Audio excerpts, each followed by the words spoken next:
반갑습니다. 7월 10일 월요일 큐티 스케치 시간입니다.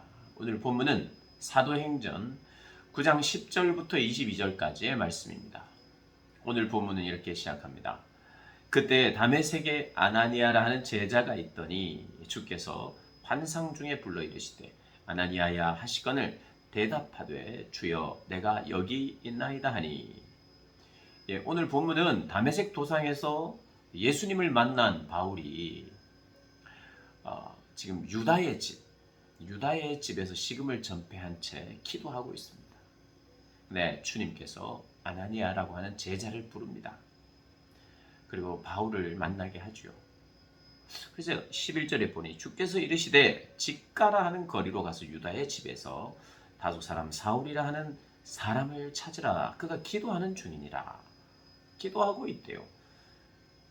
네가 가면 그를 만날 수 있을 것이다.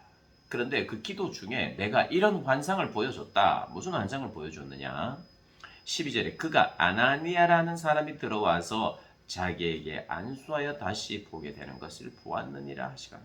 그리고 기도 중에 예수님께서 누군가를 보내주실 것이고 그 누군가가 자기를 안수함으로 말미암아 자기가 다시 보게 되는 것을 환상 중에 본 거예요. 그러니까 예수님께서 그 두 사람을 만나게 하기 위하여 아나니아에게 말씀을 하시고 사울에게는 아나니아라고 하는 사람이 와서 너에게 기도함으로 말미암아 네가 보게 되는 것을 보여줬다는 거예요.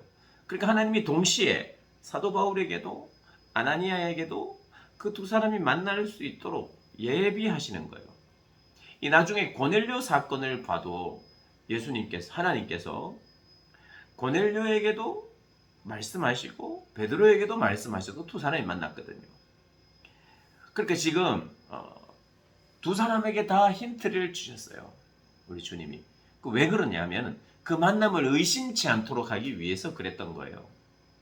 아나니아에게도 두려움이 있었어요. 오늘 이제 사울이라고 하는 자를 찾아라 그러니까 사울은 이미 유명한 사람이에요. 이 바울은 이미 유명한 사람이에요.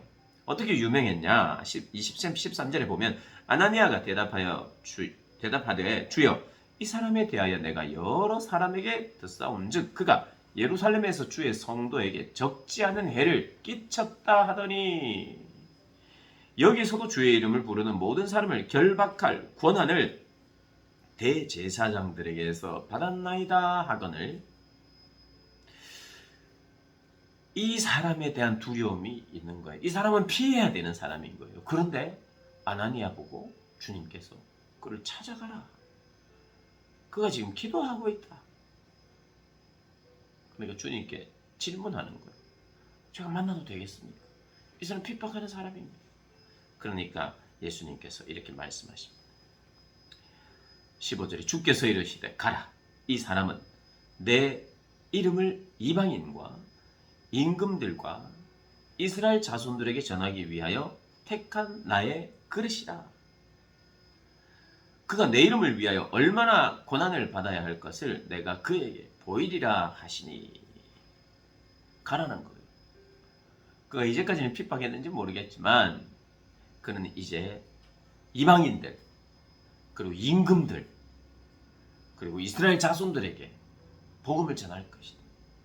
이방 땅에 주로 보내졌는데 이방 땅에도 유대인들이 있었거든요. 이스라엘 자손들이거든요. 그들에게도 회당에서 복음을 전했고요. 그리고 심지어는 나중에 로마까지 가서 임금 앞에도 왕들 앞에서도 이리저리 신문을 당하면서 재판을 받으면서 담대하게 복음을 전했고요. 그리고 이스라엘 자손이 아닌 이방 땅에 사는 이방인들을 위해서도 복음을 전했어요. 그러니 아나니아에게 그 말을 하는 거예요. 우리 주님이 내가 택한 놈이다. 내가 택한 자다. 이 바울을 통해서 세계 복음을 이룰 것이다. 그러면서 내 이름을 위하여 이가 얼마나 영광스럽고 복되게 살지를 보여줄 것이다. 이렇게 말해도 되는데 내 이름을 위하여 얼마나 고난을 받아야 할 것을 내가 그에게 보낸다.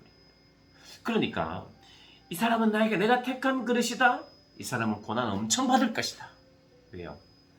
복음을 전하는데 고난은 피해갈 수 없는 것이니 영광스러운 복음의 사역자지만 그에게 있을 고난도 보여주겠다는 거예요. 오늘 성경은 의도적으로 우리 안에 예수 믿고 고생은 당연한 것이다라는 것을 계속해서 이야기하고 있어요.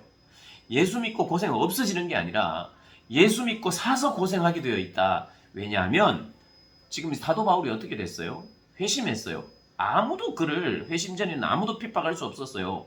오히려 사울을 두려워했어요. 이 사도 바울을 두려워했어요. 왜냐하면 기독교인들에 대한 박해에 앞장서는 청년이 바로 사울이었기 때문에 그가 받는 대상이 아니었어요, 전혀. 그런데 예수를 믿고 예수를 즉시 전하자. 이제 앞으로 계속해서 고난을 받습니다. 그래서 15절, 16절을 우리가 중요하게 봐야 돼요. 하나님이 택한 그릇인데 하나님의 일을 하기 위해서는 고난이 필수적이다. 고난을 통해서 영광이 있을 것이다. 이 이야기를 하고 있습니다. 그래서 하나님은 이렇게 이야기하시는 거예요. 아나니아에게. 네가 이미 알고 있었던 바울, 이 사도 바울은 그래, 이제까지 핍박한 게 맞아. 그런데 내 계획 안에는 바울이 있었고, 바울을 내가 택했고, 이방인의 그리고 세계 선교를 위하여 내가 쓸 거야. 내 계획 안에는 바울이 있었고, 또 바울의 고난을 통해서 복음은 전파될 거야. 그래서 이걸 보면 사울이 회심을 합니다. 그래서 사도 바울로 계속해서 이제 등장을 하지요. 한 사람이 변한 거예요. 개인적으로도 너무 기쁘고 정말 공동체도 너무 기뻤을 거예요. 그러나 한 개인의 변화를 넘어서 임금들, 이방인들, 많은 이스라엘 자손들의 변화를 위하여 쓰임 받았어요. 전 세계에 그리스도의 복음이 전해지는데 사용됐어요. 한 사람의 변화가 개인의 변화를 넘어서 나라와 민족을 바꾸고 세계 역사를 바꾸는 일이 일어난 겁니다. 위대하고 큰 일을 하는데 그 큰 일 속에는 고난도 있다는 것을 이야기하고 있습니다. 그리고 17절에 보니까 아나니아가 떠나 그 집에 들어갑니다. 누구 집에요? 바울이 머물고 있는 집에 들어갑니다. 그리고 그에게 안수하여 말합니다.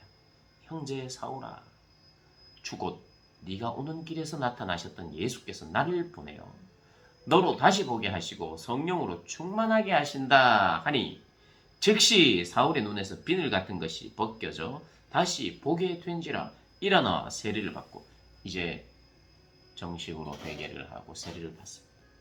그리고 음식을 먹고 강건하여집니다. 식음을 전폐하면서 고민스럽기도 하고 혼란스럽기도 하고, 주님이 과연 그 예수님이 메시아란 말인가, 그 예수님이 진짜 하나님의 아들이구나, 이런 것을 깨닫게 되고 그 어떻게 살아야 될지를 고민하고 기도했어요. 아나니아가 와서 안수하여 보게 하고 예수가 하나님의 아들이심과 예수가 그리스도이심을 또 한 번 확인시켜줬겠죠. 그래서 어떻게 됩니까? 19절에 음식을 먹고 강건하여짐에 사울이 다메섹에 있는 제자들과 함께 며칠 있을 새 즉시로 각 회당에서 예수가 하나님의 아들이심을 전파하니. 즉시로 예수가 하나님의 아들임을 전파하는 사람이 됐어요. 누가요? 사도 바울이요. 사도 바울이 회심을 하게 되고, 그리고 예수가 누구인지 핍박하던 예수, 그리고 예수를 믿는 자는 핍박하던 사도 바울이 이제 예수가 하나님의 아들이심을 믿게 됐어요. 그리고 즉시 전합니다. 그리고 21절에 보니 듣는 사람이 다 놀라 말하되 이 사람이 예루살렘에서 이 이름을 부르는 사람을 멸하려 하던 자가 아니냐, 여기 온 것도 그들을 결박하여 대제사장에게로 끌고 가고자 함이 아니냐 하더라. 이 사람이 지금 예수를 지금 전하고 있는데 이 사람이 예수 믿는 자를 결박하고 온 사람 아니냐 하고 놀라는 거예요. 분명히 이 사람은 공문을 가지고 예수 믿는 자들을 잡아가려고 왔을 텐데 이 사람이 그렇게 이야기를, 오히려 예수님을 인정하고 예수님을 믿으라고 하니까 오히려 이 사람이 이상한 거 아니야? 라고 질문을 해요. 그러자 사울이 22절에 힘을 더 얻어서 예수를 그리스도라 증언하며 다메섹에 사는 유대인들을 당혹하게 합니다. 당혹하게 해요. 아나니아를 왜 보내셨느냐? 아나니아와 사도 바울을 같이 만나주신 주님이 두 사람의 만남에 대해서 두 사람에게 이야기를 하고, 아나니아는 이 사람은 아니지 않습니까? 라고 말하자, 아니야, 내가 택한 그릇이야, 이렇게 말하자 아나니아가 안수하여 기도하니까 눈이 진짜 떠졌고, 그가 하나님께서 이 사도 바울을 우리의 공동체 일원이 되게 하시기를 원하시는구나. 그러니까 공동체의 일원이 되도록 하기 위해서 아나니아를 보내신 거예요. 이게 중요합니다.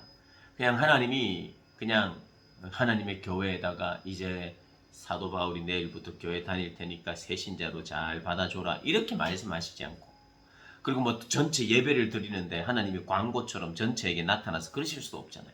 믿을 만하고 신실한 형제 아나니아에게 말씀하시고, 그 말씀도 이후에 진행되는 모습을 보면서 이게 과연 하나님이 일시시키시는 놀라운 일이구나를 알게 되면서 그들도, 바울도 아나니아도 그걸 인정하게 되고 교회에 소개하게 되고, 이 사람이 확실한 사람이다, 이제 확실히 변했다, 아나니아가 보증해 주는 거죠.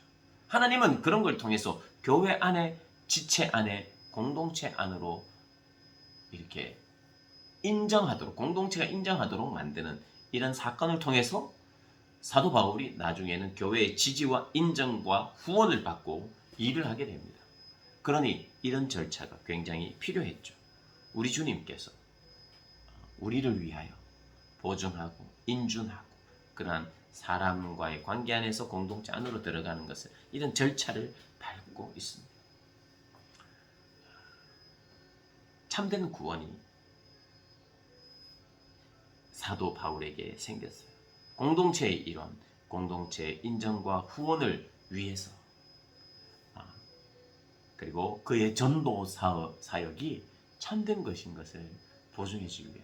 그래서 우리는요, 혼자 신앙생활 하는 거 아닙니다. 혼자 열정적으로 복음 전하는 게 아니라 내가 복음 전하는 것을 교회가 알고, 또 교회가 인정해주고, 교회가 후원해주고, 함께 하는 것. 교회는 그렇게 함께 한다는 것이 잊지 않아야 합니다. 사도 바울도 크고 놀라운 역사를 경험하고 하나님의 큰 일을 함에도 불구하고 교회의 지도와 교회의 인도와 교회의 지지를 받고 그렇게 사역을 했습니다. 우리 모두가 그렇게 하나님의 교회의 질서 안에서 그렇게 신앙생활하는 것, 하나님이 바라시고 기뻐하신다는 것 잊지 마시고, 하나님의 교회에서, 몸된 공동체에서 여러분 신앙생활 하시기를 주님의 이름으로 축복합니다.